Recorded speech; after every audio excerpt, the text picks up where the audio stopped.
Namaskar, friends. I'm Simon. I'm Ellie. And it is cold here in New York. How cold is it? Really, really cold. I don't know whether I've told anyone before, but it's really cold. In centigrade this morning, when I went out to shovel the snow, it was minus 21 degrees. That is stupid cold. So what else should we rather do than record videos for you guys to watch? And if you do enjoy our videos, please remember to like, comment, subscribe, and hit the bell thing. That would be very kind of you indeed. But we're a little bit late to the party on this one, and honestly, I was just so excited to see RRR on January 7th, and then so, honestly, kind of heartbroken when it was delayed. So, I don't know, when they released a song from the movie, I just didn't jump on it the same way we normally do.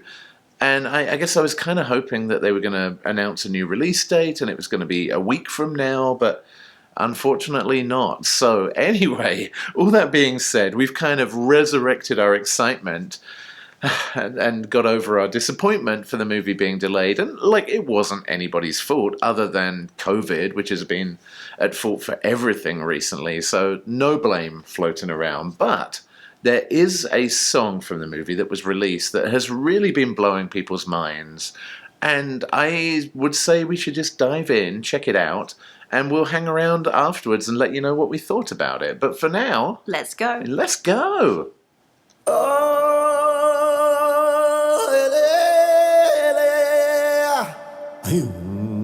Wow. Straight into it.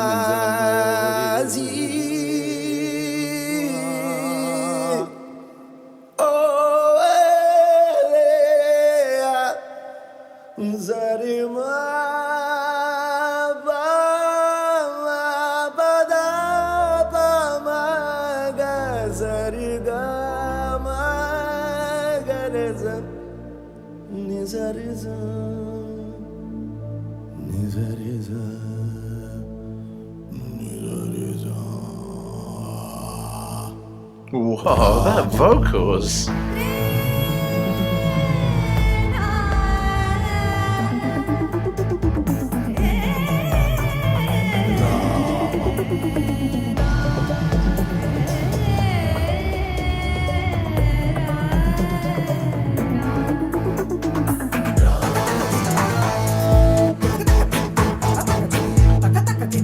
Wow.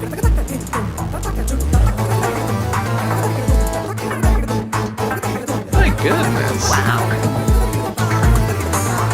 Raamam Raaghavam Ranadhiram Rajasam.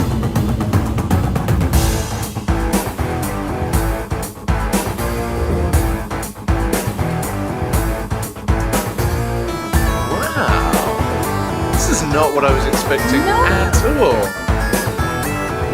Those rock elements are amazing. Yeah.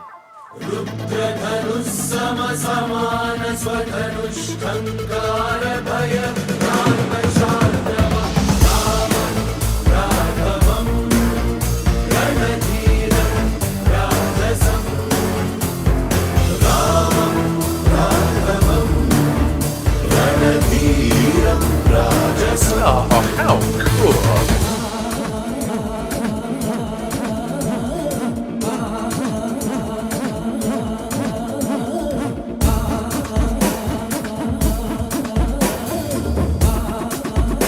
That is so... I cannot wait to see this movie.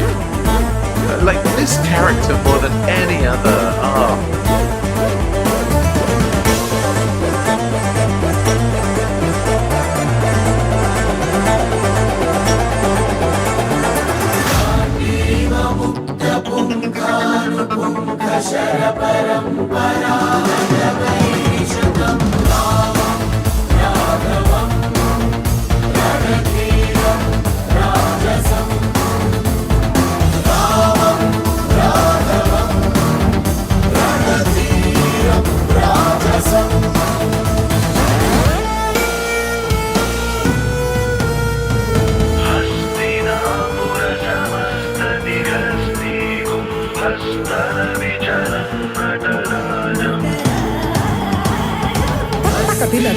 That's amazing.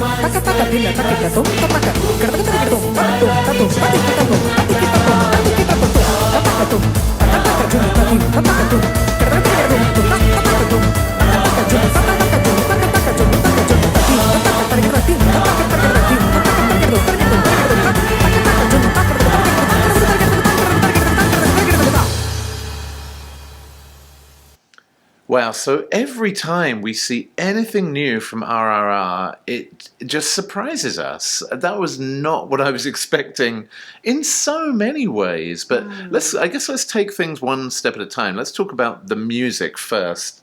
What were your first impressions of the music? The rock elements were so surprising. I mean, I think it's it's kind of counterintuitive based on what we've seen about the movie so far to have those really kind of modern, edgy elements in there, but it really worked. Yeah, and what I liked as well was it wasn't like there's a traditional piece and then it switches over into like a metal influence. Everything just kind of blended together at once and built up and built layers upon layers. To me, though, like right from the start, it was the vocalists. And I love it, actually, that you can use, rather than just a singer, these were actual vocalists. And you start with the male vocalist, and he's singing very kind of high and melodic, and then he gets lower and lower. And like his range was incredible.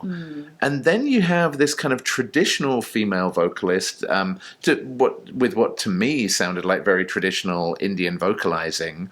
And then this like rapid fire female vocalist that I if I could do an impression to tell you the piece I mean, I would, but my mouth could literally not make those sounds. That was incredible. The one in green who was doing that really like staccato kind of vocalizing. That was really powerful. And like you say, just layered in with the other elements of the sounds, it was just incredible. Yeah, like to me, there's something amazing about hearing an orchestra together or a symphony where you have all these different parts and you've got the conductor that blends them all together into something coherent. And that was what this song was like to me. There were all these different layers. There's like a traditional rock drummer. There's a lady playing, what do you call them, a guitar, like a keyboard guitar.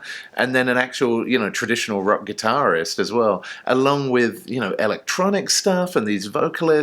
All of it just blending together to make a pretty awesome song. Visually as well, you picked up on the three different colors of the different vocalists. I also just, obviously there was tons of saffron, which I guess for a movie that brings India together and Indian people together, having saffron as a theme makes a ton of sense. But yeah, anything else that jumped out at you visually from the music video? It did feel like it was borrowing a fair bit of influence from the Mad Max movie, with the people kind of stood outside, the guitarists stood on cars, and like the flames. It was behind the instruments rather than coming from the instruments, but I felt like it was inspired by the Mad Max, which is kind of interesting, and it did present kind of an apocalyptic view. Like we just saw disused buildings, we saw that car on fire at the beginning, so it kind of felt like that kind of wasteland, like after a horrific event happened. Interesting, like post-apocalyptic, but in the past, because this is set in the 1920s. That's interesting. I certainly had the same feeling about like the flames coming up outside. It really reminded me of that sort of a post-apocalyptic movie look. I mean, obviously the other thing is the main character that this song is about, who I guess starts off as Rama Raju in the movie, but then becomes what looks like a superhero or a god maybe that fits the theme of this kind of post-apocalyptic feel. But wow, like I don't know, like I said, I didn't think anything could make me more excited to see the movie. I was super bummed that we didn't get to see it on January 7th, but this song is really, really cool, and it just adds a lot without spoiling anything. So yeah, I mean, again, everything we've seen from the whole team working anywhere near this movie, like the level of professionalism and care that they put into it is unbelievable. So again, our hats are off. But, well, hey, thanks to everyone who recommended this. Like, we nearly skipped it because we just wanted to go see the movie and review it, but I'm glad we actually checked this out now that we have a bit more time to do so. And we hope you enjoyed our video as usual, and if you do, we will see you next time, friends, on the next Nerd Safari. Peace out, nerds.